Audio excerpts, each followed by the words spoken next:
बिस्मिल्लाहिर्रहमानिर्रहीम। नेमत कदे दे नाजरीन जी आयां नूं ते अस्सलाम वालेकुम।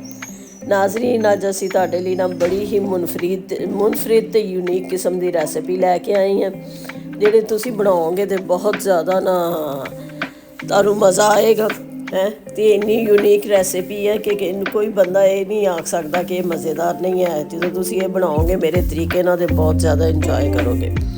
इन्हें कालियां चनियां दे ना कोफ्ते बनाए ने अज। ਬੱਚੇ ਦਾਲਾਂ ਨਹੀਂ ਖਾਂਦੇ ਅਤੇ ਉਹਨਾਂ ਨੂੰ ਅਸੀਂ ਮੁਖਤਲਿਫ ਤਰੀਕਿਆਂ ਨਾਲ ਨਾ ਬੱਚਿਆਂ ਨੂੰ ਖਵਾਉਣ ਦੇ ਤਰੀਕੇ ਹੁੰਦੇ ਨੇ। ਇੱਕ ਪਾਈਆ ਕਾਲੇ ਚਨੇ ਮੈਂ ਲਏ ਨੇ, ਰਾਤ ਨੂੰ ਉਹਨਾਂ ਨੂੰ ਭਿਓ ਲਿਆ ਸੀ। ਭਿਓ ਕੇ ਉਹਨਾਂ ਨੂੰ ਪਾਣੀ ਦੇ ਵਿੱਚੋਂ ਕੱਢ ਕੇ ਚੌਪਰ ਵਿੱਚ ਪਾ ਲਿਆ ਵਾ। ਇਹਨੂੰ ਅਸੀਂ ਬਿਲਕੁਲ ਸਾਦੇ ਘਰ ਵਾਲੇ ਆਮ ਮਸਾਲਿਆਂ ਨਾਲ ਬਣਾਵਾਂਗੇ ਅਤੇ ਇੰਨੀ ਮਜ਼ੇਦਾਰ ਡਿਸ਼ ਬਣੇਗੀ ਕਿ ਤੁਸੀਂ ਯਾਦ ਕਰੋਗੇ। ਇਹਦੇ ਵਿੱਚ ਅਸੀਂ ਲਾਲ ਮਿਰਚਾਂ, ਹਲਦੀ, ਨਮਕ, ਕੁੱਟਿਆ ਗਰਮ ਮਸਾਲਾ ਅਤੇ ਧਨੀਆ, ਇੱਕ ਚਮਚ ਜਿਹੜਾ ਹੈ ਨਾ ਸਫੇਦ ਜਿਹੜਾ ਮਿੱਠਾ ਸੋਡਾ ਹੁੰਦਾ ਉਹਦਾ ਪਾ ਲਿਆ ਆ। ਅਦਰਕ ਲਸਣ ਪਾ ਲਿਆ ਵਾ, ਹਰੀਆਂ ਮਿਰਚਾਂ ਪਾ ਲਈਆਂ ਨੇ ਅਤੇ ਕੰਡਾ ਤੋੜ ਕੇ ਅਤੇ ਅਸੀਂ ਇਹਨੂੰ ਨਾ ਦਰਦਰਾ ਜਿਹਾ ਚੌਪ ਕਰ ਲਾਂਗੇ। ਬਹੁਤ ਜ਼ਿਆਦਾ ਪੇਸਟ ਨਹੀਂ ਬਣਾਉਣੀ ਅਤੇ ਚਨਿਆਂ ਨੂੰ ਅਸੀਂ ਚੌਪ ਕਰ ਲਾਂਗੇ। ਚੌਪ ਕਰਨ ਤੋਂ ਬਾਅਦ ਅਸੀਂ ਇਹਨਾਂ ਦੇ ਕੋਫਤੇ ਬਣਾਵਾਂਗੇ। ਨਾਜ਼ਰੀਨ ਮੇਰੀ ਕੋਸ਼ਿਸ਼ ਹੁੰਦੀ ਹੈ ਕਿ ਮੈਂ ਤੁਹਾਡੇ ਲਈ ਨਾ ਰੋਜ਼ ਨਵੀਆਂ ਅਤੇ ਯੂਨੀਕ ਕਿਸਮ ਦੀਆਂ ਰੈਸਿਪੀਜ਼ ਲੈ ਕੇ ਆਵਾਂ ਜਿਨ੍ਹਾਂ ਨੂੰ ਤੁਸੀਂ ਨਾ ਬਣਾ ਕੇ ਤੇ ਇੰਜੋਏ ਕਰੋ, ਨਾਲੇ ਤੁਹਾਡੀ ਕੁਕਿੰਗ ਸਕਿੱਲ ਵਧੇ। ਚੌਪ ਕਰਨ ਤੋਂ ਦਰਦਰਾ ਚੌਪ ਕਰਨ ਤੋਂ ਬਾਅਦ ਅਸੀਂ ਆ ਜਿਹੜੇ ਨਾ ਸਾਡੇ ਚਨੇ ਇਸ ਤਰ੍ਹਾਂ ਤਿਆਰ ਹੋ ਗਏ। 1-2 ਵਾਰੀ ਤੁਸੀਂ ਇਹਨਾਂ ਨੂੰ ਹਿਲਾ ਕੇ ਓਵਨ ਇਹਦੇ ਵਿੱਚ ਚੌਪਰ ਦੇ ਅਤੇ ਇਹਨਾਂ ਨੂੰ ਕਰ ਲਓ ਕਿ ਤਾਂ ਕਿ ਵਿੱਚ ਕੋਈ ਸਾਬਤ ਚਨਾ ਨਾ ਰਹਿ ਜਾਏ। ਚਨੇ ਹੁਣ ਸਾਡੇ ਬਿਲਕੁਲ ਚੌਪ ਹੋ ਚੁੱਕੇ ਆ। ਹੁਣ ਅਸੀਂ ਇਹਨਾਂ ਦੇ ਕੋਫਤੇ ਬਣਾਵਾਂਗੇ। ਇਹ ਰੈਸਿਪੀ ਤੁਸੀਂ ਬਣਾਓਗੇ ਤਾਂ ਬਹੁਤ ਜ਼ਿਆਦਾ ਤੁਹਾਨੂੰ ਨਾ ਮਜ਼ਾ ਆਏਗਾ। ਕੋਈ ਬੰਦਾ ਇਹ ਜੱਜ ਨਹੀਂ ਕਰ ਸਕਦਾ ਕਿ ਚਨੇ ਤੁਸੀਂ ਗੋਸ਼ਤ ਦੇ ਬਣਾਏ ਆ, ਕਿਵੇਂ ਦੇ ਬਣਾਏ ਆ, ਜਾਂ ਕਿ ਤੁਸੀਂ ਇਹ ਜਿਹੜੇ ਆ ਨਾ ਚਨਿਆਂ ਦੇ ਬਣਾਏ ਨੇ। ਕੋਈ ਬੰਦਾ ਜਿੰਨੀ ਦੇਰ ਤੱਕ ਤੁਸੀਂ ਕਿਸੇ ਬੰਦੇ ਨੂੰ ਦੱਸੋਗੇ ਨਹੀਂ, ਉਹ ਨਾ ਇਹ ਜੱਜ ਨਹੀਂ ਕਰ ਸਕਦਾ ਕਿ ਕੋਫਤੇ ਚਨੇ ਤੋਂ ਬਣੇਗੇ ਜਾਂ ਗੋਸ਼ਤ ਤੋਂ ਬਣੇ ਨੇ, ਮਟਨ ਦੇ ਨੇ, ਬੀਫ ਦੇ ਨੇ ਜਾਂ ਚਿਕਨ ਦੇ ਨੇ। ਕੋਫਤੇ ਅਸੀਂ ਇਸੇ ਤਰ੍ਹਾਂ ਨਾ ਇਹਨਾਂ ਦੇ ਬਣਾ ਲਵਾਂਗੇ। ਬਣਾ ਕੇ ਇਹਨਾਂ ਨੂੰ ਅਸੀਂ ਥੋੜ੍ਹੀ ਦੇਰ ਲਈ ਨਾ ਰੈਸਟ ਦੇਵਾਂਗੇ ਤਾਂ ਕਿ ਚਨੇ ਦਾ ਆਟਾ ਜਿਹੜਾ ਵਾ ਨਾ ਉਹ ਮਿਕਸ ਹੋ ਜਾਏ ਅੱਛੀ ਤਰ੍ਹਾਂ ਹੈ ਅਤੇ ਉਹ ਨਾ ਵੱਜ ਜਾਵੇ। ਚਨੇ ਸਾਡੇ ਨਾਲ ਖੁੱਲ੍ਹਣਗੇ ਨਹੀਂ। ਸੋਡਾ ਪਾਉਣ ਦਾ ਫਾਇਦਾ ਇਹ ਹੋਣਾ ਕਿ ਇਹਦੇ ਨਾਲ ਥੋੜ੍ਹੇ ਜਿਹੇ ਨਾ ਫੁੱਲ ਜਾਣਗੇ ਅਤੇ ਜਦੋਂ ਅਸੀਂ ਇਹਨੂੰ ਗ੍ਰੇਵੀ ਵਿੱਚ ਪਾਵਾਂਗੇ ਤਾਂ ਉਹ ਜੂਸ ਨੂੰ ਐਬਜ਼ੋਰਬ ਕਰਕੇ ਅਤੇ ਬਹੁਤ ਅੱਛੇ ਟੇਸਟਫੁੱਲ ਹੋ ਜਾਣਗੇ।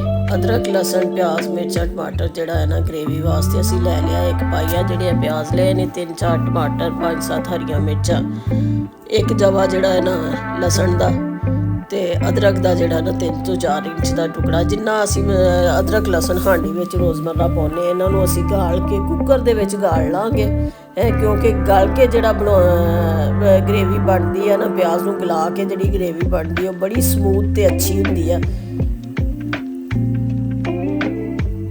ਕੜਾਹੀ ਦੇ ਵਿੱਚ ਅਸੀਂ ਘਿਓ ਪਾ ਕੇ ਰੱਖ ਲਿਆ। ਇਹਨੂੰ ਜਿਹੜਾ ਨਾ ਮੀਡੀਅਮ ਹਾਈ ਫਲੇਮ 'ਤੇ ਅਸੀਂ ਜਿਹੜੇ ਆ ਕੋਫਤੇ ਫਰਾਈ ਕਰਾਂਗੇ। ਆਹਿਸਤਾ ਆਹਿਸਤਾ ਤੁਸੀਂ ਇਹਤਿਆਤ ਨਾਲ ਇਹਨਾਂ ਕੋਫਤਿਆਂ ਨੂੰ ਫਰਾਈ ਕਰਨਾ ਹੈ। ਇਹਨਾਂ ਦੀਆਂ ਸਾਈਡਾਂ ਉਲਟ ਪੁਲਟ ਕੇ ਅਸੀਂ ਇਹਨਾਂ ਨੂੰ ਤਿਆਰ ਕਰ ਲੈਣਾ ਵਾ। ਇਹ ਖਾਣ ਵਿੱਚ ਯਕੀਨ ਕਰੋ ਇੰਨੇ ਮਜ਼ੇਦਾਰ ਨੇ ਕਿ ਅਗਰ ਤੁਸੀਂ ਮਹਿਮਾਨਾਂ ਦੇ ਅੱਗੇ ਵੀ ਬਣਾ ਕੇ ਰੱਖੋ, ਕੋਈ ਡਿਫਰੈਂਟ ਚੀਜ਼ ਕਿਸੇ ਵਕਤ ਗੋਸ਼ਤ ਨਹੀਂ ਅਵੇਲੇਬਲ ਹੁੰਦਾ ਅਤੇ ਇਸ ਤਰ੍ਹਾਂ ਦੀਆਂ ਜਿਹੜੀਆਂ ਰੈਸਪੀਜ਼ ਨੇ ਉਹ ਤੁਹਾਡੀ ਨਾ ਕਦਰ ਵੀ ਵਧਾਉਂਦੀਆਂ ਨੇ, ਤੁਹਾਡਾ ਟੇਸਟ ਵੀ ਵਧਾਉਂਦੀਆਂ ਨੇ ਅਤੇ ਸ਼ਾਬਾਸ਼ ਵੀ ਦਵਾਉਂਦੀਆਂ ਨੇ। ਕੋਫਤੇ ਅਸੀਂ ਅੱਛੀ ਤਰ੍ਹਾਂ ਨਾਲ ਫਰਾਈ ਕਰ ਲਾਂਗੇ। ਫਰਾਈ ਕਰਨ ਲਈ ਜਿਹੜਾ ਆ ਤੁਸੀਂ ਇਹਨੂੰ ਥੋੜ੍ਹਾ ਜਿਹਾ ਨਾ ਇਹਤਿਆਤ ਨਾਲ, ਵੈਸੇ ਤਾਂ ਇਹਨਾਂ ਦੇ ਖੁੱਲ੍ਹਣ ਦਾ ਚਾਂਸ ਕੋਈ ਨਹੀਂ ਹੈ ਲੇਕਿਨ ਫਿਰ ਵੀ ਇਹਨੂੰ ਥੋੜ੍ਹਾ ਜਿਹਾ ਨਾ ਇਹਤਿਆਤ ਨਾਲ ਫਰਾਈ ਕਰਨਾ ਵਾ।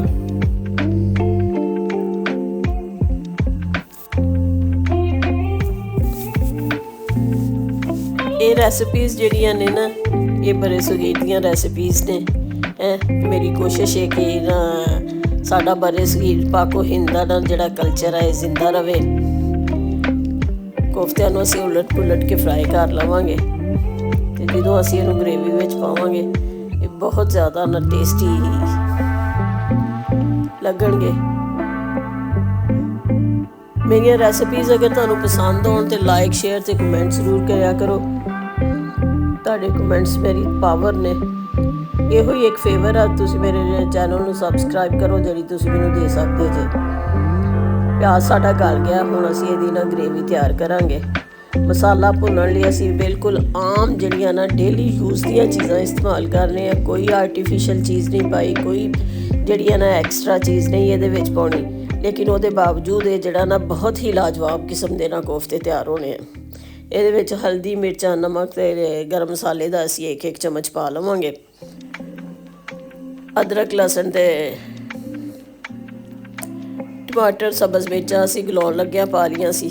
ਅੱਧੀ ਪਿਆਲੀ ਅਸੀਂ ਤੇਲ ਦੀ ਪਾ ਲਈਏ। ਮੈਂ ਹਾਂਡੀ ਦੇ ਵਿੱਚ ਤੇਲ ਜਿਹੜਾ ਨਾ ਜ਼ਰਾ ਘੱਟ ਇਸਤੇਮਾਲ ਕਰਦੀ ਹਾਂ। ਤੁਸੀਂ ਆਪ ਹਸਬੇ ਜ਼ਾਇਕਾ ਜਿਹੜਾ ਇਸਤੇਮਾਲ ਕਰ ਸਕਦੇ ਜੇ। ਇਹ ਜਿਹੜੀਆਂ ਰੈਸਪੀਜ਼ ਨੇ ਇਹ ਸਾਡਿਆਂ ਖਾਣਿਆਂ ਨੂੰ ਜਿੱਦਤ ਦਿੰਦੀਆਂ ਨੇ।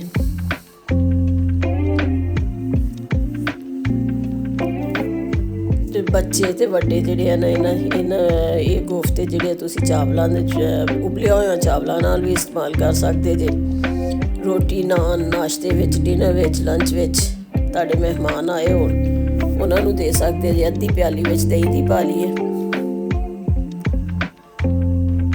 ਡੇਲੀ ਯੂਜ਼ ਦੇ ਅਸੀਂ ਇਹਦੇ ਵਿੱਚ ਮਸਾਲੇ ਪਾਉਣੇ ਨੇ। ਕੋਈ ਆਰਟੀਫਿਸ਼ੀਅਲ ਅਸੀਂ ਇਹਦੇ ਵਿੱਚ ਚੀਜ਼ ਨਹੀਂ ਪਾਉਣੀ। ਇਹ ਹਾਂਡੀ ਪੱਕ ਕੇ ਇੰਨੀ ਜ਼ਿਆਦਾ ਮਜ਼ੇਦਾਰ ਤਿਆਰ ਹੋਏਗੀ ਕਿ ਤੁਸੀਂ ਬਹੁਤ ਜ਼ਿਆਦਾ ਨਾ ਇੰਜੋਏ ਕਰੋਗੇ।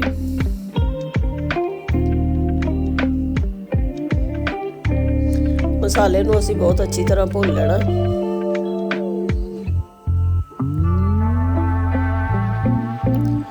ਜਦੋਂ ਅਸੀਂ ਗਾਲ ਕੇ ਪਿਆਜ਼ ਬਣਾਉਂਦੇ ਹਾਂ ਗ੍ਰੇਵੀ ਤੇ ਨਾ ਸ਼ੋਰਬਾ ਜਿਹੜਾ ਗ੍ਰੇਵੀ ਜਿਹੜੀ ਆ ਬਣਦੀ ਆ ਉਹ ਬਹੁਤ ਹੀ ਮਜ਼ੇਦਾਰ ਬਣਦੀ ਆ। ਪਿਆਜ਼ ਵਿੱਚ ਖੜਾ ਨਹੀਂ ਰਹਿੰਦਾ ਤੇ ਬੜਾ ਸਮੂਥ ਕਿਸਮ ਦਾ ਸ਼ੋਰਬਾ, ਸਮੂਥ ਕਿਸਮ ਦੀ ਗ੍ਰੇਵੀ ਬਣਦੀ ਆ। ਉਹ ਮਾਸ਼ਾਅੱਲਾ ਸਾਡੀ ਜ਼ਬਰਦਸਤ ਕਿਸਮ ਦੀ ਗ੍ਰੇਵੀ ਤਿਆਰ ਹੋ ਗਈ ਆ। ਹੁਣ ਅਸੀਂ ਇਹਦੇ ਵਿੱਚ 1.5 ਗਲਾਸ ਪਾਣੀ ਪਾ ਕੇ ਤੇ ਇਹਨੂੰ ਬੋਇਲ ਤੇ ਰੱਖ ਦੇਵਾਂਗੇ। ਬੋਇਲ ਆਉਣ ਤੱਕ ਅਸੀਂ ਇਹਦਾ ਇੰਤਜ਼ਾਰ ਕਰਾਂਗੇ ਢੱਕ ਕੇ।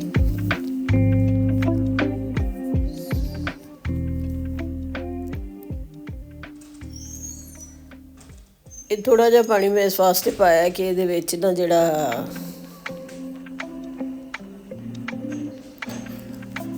ਸ਼ੋਰਬੇ ਦਾ ਤੇ ਕੋਫਤਿਆਂ ਦਾ ਜ਼ਾਇਕਾ ਜਿਹੜਾ ਨਾ ਹਮਾਹੰਗ ਹੋ ਜਾਵੇ।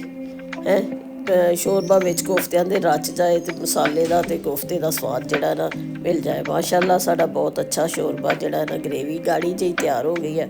ਹੁਣ ਅਸੀਂ ਇਹਦੇ ਵਿੱਚ ਕੋਫਤੇ ਪਾ ਕੇ ਤੇ ਉਹਨਾਂ ਨੂੰ ਥੋੜ੍ਹੀ ਦੇਰ ਲਈ ਦਮ ਤੇ ਰੱਖਾਂਗੇ। ਧਨੀਏ ਨਾਲ ਅਸੀਂ ਇਹਨੂੰ ਗਾਰਨਿਸ਼ ਕਰਾਂਗੇ। ਜਦੋਂ ਤੁਸੀਂ ਇਹ ਕੋਫਤੇ ਬਣਾਓਗੇ ਤੇ ਕੋਈ ਬੰਦਾ ਜਿਹੜਾ ਹੈ ਨਾ ਇਹ ਨਹੀਂ ਤੁਹਾਨੂੰ ਆਖੇਗਾ ਕਿ ਇਹ ਜਿਹੜੇ ਆ ਕੋਫਤੇ ਜਿਹੜੇ ਆ ਨਾ ਤੁਸੀਂ ਗੋਸ਼ਤ ਨਾਲ ਨਹੀਂ ਬਣਾਏ।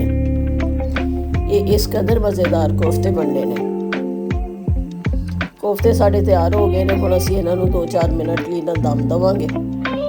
ਦਮ ਦੇਣ ਤੋਂ ਬਾਅਦ ਅਸੀਂ ਇਹਦੇ ਉੱਤੇ ਨਾ ਧਨੀਏ ਨਾਲ ਇਹਨੂੰ ਗਾਰਨਿਸ਼ ਕਰਾਂਗੇ। ਮਸਾਲਾ ਅਸੀਂ ਪਹਿਲੇ ਪਾਇਆ ਵਾ, ਇਸ ਵਾਸਤੇ ਨਾ ਚਨਿਆਂ ਵਿੱਚ ਵੀ ਮਸਾਲਾ ਪਾਇਆ ਸੀ ਤੇ ਗ੍ਰੇਵੀ ਵਿੱਚ ਵੀ ਮਸਾਲਾ ਪਾਇਆ ਸੀ। ਇਸ ਵਾਸਤੇ ਮਜ਼ੀਦ ਮਸਾਲਾ ਪਾਉਣ ਦੀ ਲੋੜ ਨਹੀਂ ਹੈ। ਲਓ ਜੀ, ਜ਼ਬਰਦਸਤ ਕਿਸਮ ਦੇ ਬੜੇ ਹੀ ਮਜ਼ੇਦਾਰ ਤੇ ਖੂਬਸੂਰਤ ਕਿਸਮ ਦੇ ਕੋਫਤੇ ਤਿਆਰ ਹੋ ਗਏ ਆ। ਇਹਨਾਂ ਨੂੰ ਤੁਸੀਂ ਟੇਸਟ ਕਰਕੇ ਵੇਖੋ, ਬਹੁਤ ਹੀ ਲਾਜਵਾਬ ਟੇਸਟ ਹੋਏਗਾ। ਮੇਰੀਆਂ ਰੈਸਿਪੀਜ਼ ਪਸੰਦ ਆਉਣ ਤੇ ਲਾਈਕ ਸ਼ੇਅਰ ਸਬਸਕ੍ਰਾਈਬ ਕਰਿਆ ਕਰੋ। ਤੁਹਾਡੇ ਸਬਸਕ੍ਰਾਈਬ ਕਰਨ ਨਾਲ, ਤੁਹਾਡੇ ਲਾਈਕ ਕਰਨ ਨਾਲ, ਤੁਹਾਡੇ ਕਮੈਂਟਸ ਕਰਨ ਨਾਲ ਮੈਨੂੰ ਮੋਟੀਵੇਸ਼ਨ ਮਿਲਦੀ ਆ ਤੇ ਮੇਰਾ ਤੇ ਕੋਸ਼ਿਸ਼ ਹੁੰਦੀ ਹੈ ਕਿ ਮੈਂ ਰੋਜ਼ ਤੁਹਾਡੇ ਲਈ ਨਵੀਂ ਤੋਂ ਨਵੀਂ ਚੀਜ਼ ਜਿਹੜੀ ਆ ਨਾ ਲੈ ਕੇ ਆਵਾਂ।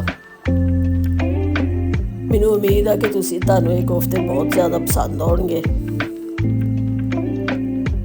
ਇਹ ਛੋਟੀਆਂ ਚੀਜ਼ਾਂ ਨਾਲ ਸਾਡੇ ਖਾਣਿਆਂ ਦੀਆਂ ਰੈਸਿਪੀਜ਼ ਵਿੱਚ ਜਿੱਦਤ ਆਉਂਦੀ ਹੈ ਤੇ ਬਹੁਤ ਹੀ ਮਜ਼ੇਦਾਰ ਕਿਸਮ ਦੀਆਂ ਰੈਸਿਪੀਜ਼ ਤਿਆਰ ਹੁੰਦੀਆਂ ਨੇ ਜਿਹੜੀਆਂ ਖਵਾਤੀਨ ਲਈ ਖੁਸ਼ੀ ਦਾ ਵੀ ਬਾਇਸ ਹੁੰਦੀਆਂ ਨੇ ਤੇ ਸ਼ਾਬਾਸ਼ੀ ਵੀ ਮਿਲਦੀ ਹੈ।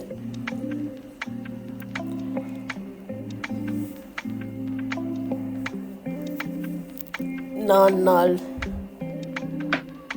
ਚਨੇ, ਚਾਵਲ, ਰਾਈਸ ਜਿਹੜੇ ਹੈ ਨਾ, ਕਿਸੇ ਵੀ ਕਿਸਮ ਦੇ ਬੋਇਲਡ ਰਾਈਸ ਵੈਜੀਟੇਬਲ ਰਾਈਸ ਨਾਲ ਤੁਸੀਂ ਇਹਨੂੰ ਇਸਤੇਮਾਲ ਕਰੋ, ਬਹੁਤ ਇੰਜੋਏ ਕਰੋਗੇ। ਮੈਨੂੰ ਇਜਾਜ਼ਤ ਦਿਓ, ਅੱਲਾ ਹਾਫਿਜ਼।